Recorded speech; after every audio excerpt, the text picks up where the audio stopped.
ஈரானின் ஏவுகணை தாக்குதல்களை அமெரிக்காவின் உதவியுடன் இடைமறித்து தகர்த்த சவுதி அரேபியா தற்போது அடுத்த கட்ட நகர்வுக்கு ஆயத்தமாகி வருகிறது. ஆனால் ஈரானை எதிர்க்கும் அளவுக்கு ஆயுத பலத்தை கொண்டிருக்கிறதா சவுதி?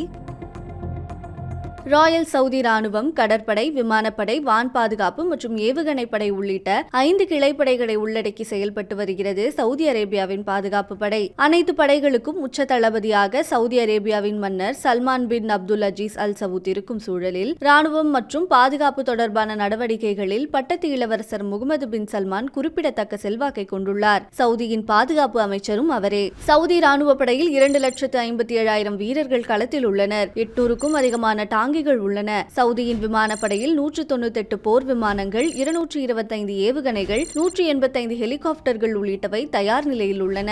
மேலும் 22 டேங்கர் விமானங்கள் கையிருப்பில் உள்ளன. ஈரானின் தாக்குதல்களை முறியடிக்க அமெரிக்க தாட் வான் பாதுகாப்பு அமைப்பு மற்றும் பேட்ரியாட் இடைமறிப்பான்கள், தென்கொரியாவின் KMSAM அமைப்பு மற்றும் சீன ட்ரோன் லேசர் தொழில்நுட்பம் போன்ற மேம்பட்ட அமைப்புகளை சவுதி அரேபியா பயன்படுத்துகிறது. ராணுவத்தை நவீனமயமாக்க பெருமளவில் செலவிட்டு வரும் அந்நாடு கடந்த ஆண்டு மட்டும் சுமார் 70,000 கோடி ரூபாய்க்கும் அதிகமாக ராணுவத்தில் செலவிட்டதாக கூறப்படுகிறது. இது மட்டுமின்றி தற்போது பாகிஸ்தான் தரப்பில் சவுதிக்கு வான் பாதுகாப்பு அமைப்புகள் மற்றும் படை வீரர்களை அனுப்பி வைக்கப்பட்டுள்ள நிலையில் மத்திய கிழக்கில் ஆதிக்க சக்தியாக நிலைநிறுத்திக் கொள்ள எண்ணும் சவுதி அரேபியாவின் அடுத்த கட்ட நகர்வு அதிமுக்கியத்துவம் பெறுகிறது.